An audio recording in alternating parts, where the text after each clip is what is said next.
heart of Mount Olympus, where the gods governed the realms below, Zeus, the king of the Olympian deities, watched with growing dismay the path that mankind had chosen. The earth, once a paradise brimming with innocence and virtue, had become tainted by the dark shadows of violence, greed, and arrogance. Mortals had strayed far from the path of righteousness, and their actions had ignited the flames of Zeus's wrath. With each passing day, Zeus observed the relentless cycle of wars, betrayal, and disregard for the sacred bonds that held societies together. His divine gaze saw through the deceitful games played by mortals, and his heart grew heavy with sorrow. He had bestowed upon humanity the gift of free will, the power to shape their destinies, and yet they had twisted it into a tool of destruction.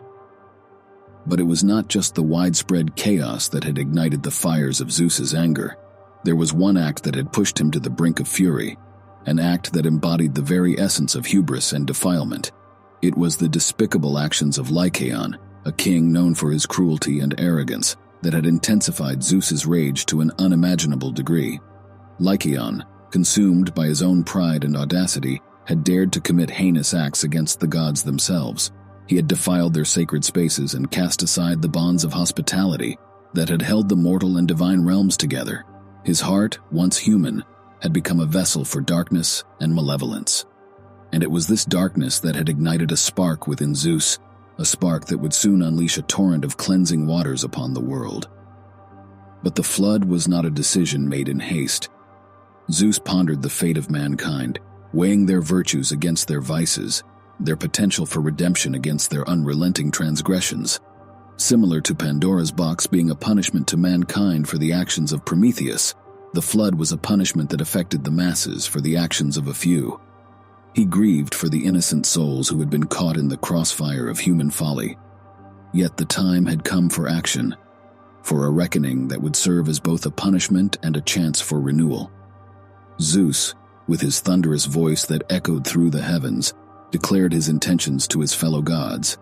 He would unleash a flood upon the world, a flood that would wash away the sins of mankind and allow for a fresh start. The very earth would be cleansed, and from its rebirth perhaps a new era of wisdom and harmony would emerge. However, something happened that Zeus did not see coming. Prometheus, despite still being chained to endure his punishment, still possessed a unique gift. His gift of foresight was far beyond that of mortals, and could only be compared to that of Themis and the Moirai themselves. As he gazed upon the ever-changing currents of fate, he witnessed the rise and fall of civilizations, the ebb and flow of human nature, and the balance between hubris and humility. His understanding of the cosmos extended beyond the ordinary, his mind a vessel for the secrets of the universe. It was through this celestial gaze that he first caught wind of the storm that was brewing in the realm of the gods, a storm that would soon cascade down to the mortal world, reshaping its landscape and testing the limits of human resilience. The whispers of prophecy and fate reached Prometheus through the ethereal winds that carried the stories of gods and men. They spoke of Zeus's growing discontent, his anger at the arrogance of mankind, and his desire to cleanse the world of its impurities. These tidings bore heavy upon Prometheus's heart, for he knew the potential devastation that Zeus's fury could unleash. As destiny unfolded before him, Prometheus's heart swelled with a mixture of concern and determination. He had long been an ally of mankind, their protector against the whims of the gods. And now, as he saw the threads of fate converge toward a torrential climax, he understood that the survival of humanity hung in the balance.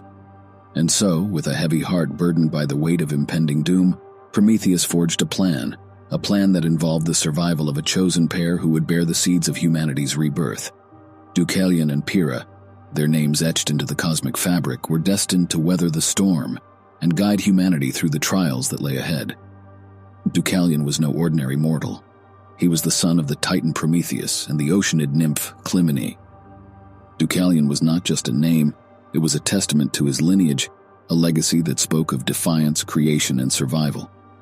He inherited his father's ingenuity and his mother's ethereal beauty, a combination that marked him as a unique presence in the world of gods and mortals.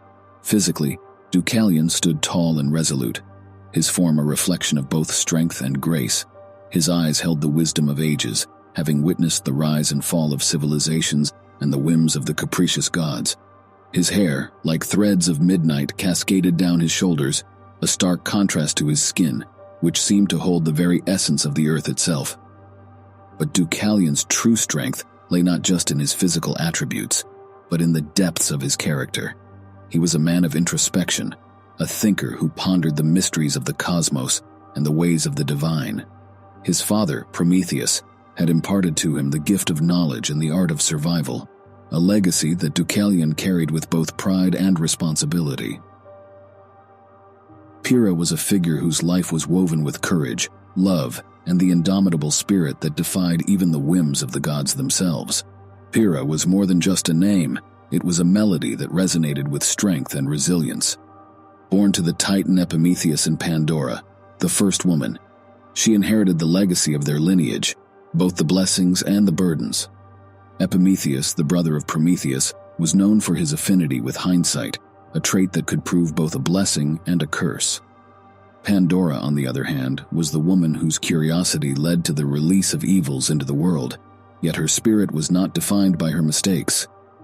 From her very first breath, Pyrrha embodied a paradox, a lineage entwined with both the mistakes of the past and the potential for redemption. Her beauty was not just skin deep, it radiated from the depths of her being, a reflection of her inner strength and the grace that flowed through her veins. Her eyes held a glimmer of ancient wisdom, as if they had glimpsed the secrets of the universe, while her hair cascaded down her shoulders like waves of gold, a crown befitting a goddess. Yet, Pyrrha's true beauty transcended her physical form. She possessed a heart that beat with unwavering determination, a spirit that refused to be shackled by the chains of fate. Her upbringing had taught her the importance of resilience and the power of love. She was raised in a world where the echoes of Prometheus's defiance and Pandora's curiosity reverberated, and she learned to navigate the intricacies of life with a blend of caution and curiosity. But Pyrrha's journey truly began when her path intertwined with that of Deucalion, a man whose lineage was equally steeped in the myths of old. Though they were cousins, their love was that of a romantic tale, a partnership that forged in the fires of adversity. It was a fusion of kindred spirits who found solace and strength in each other's presence. In the face of impending doom, Deucalion and Pyrrha's love stood as a beacon of hope, a light that would guide them through the darkness that lay ahead. Though Prometheus could not physically leave his prison, his celestial powers allowed him to locate the two mortals. He whispered through the cosmos, directly to their hearts, about the knowledge of the impending flood, the knowledge of constructing an ark, a vessel that would carry them through the tempest and allow the seeds of humanity to endure, and the importance of seeking out Themis to uncover the riddles that would lead to their salvation. Without hesitation, Deucalion and Pyrrha, with their soul invigorated, set out to construct the ark, determined to survive this apocalyptic event.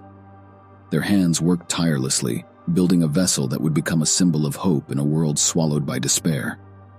As the floodwaters were unleashed by Zeus and threatened to erase humanity from existence, Pyrrha's courage shone brightly.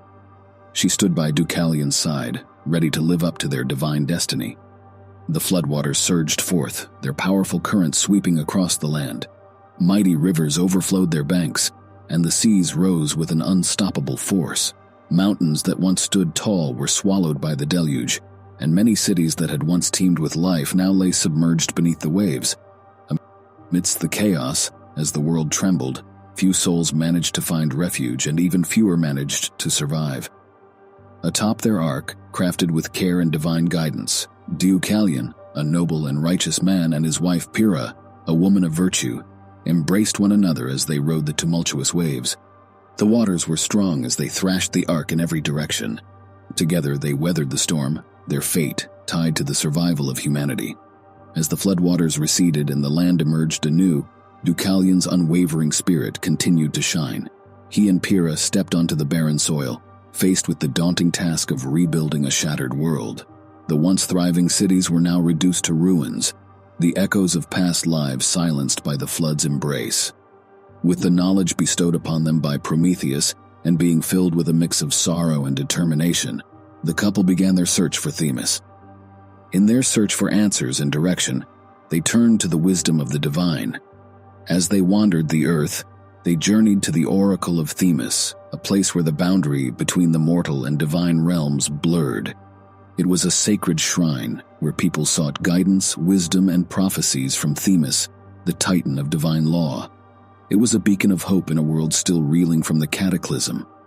With hearts heavy from the weight of the flood's aftermath, they approached the goddess with reverence, seeking guidance on how to restore the world and people it with new life.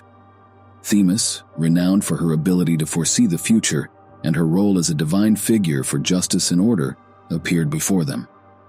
With her ethereal presence and eyes that held the wisdom of ages, listened to their pleas. She understood the pain and uncertainty that gripped their hearts.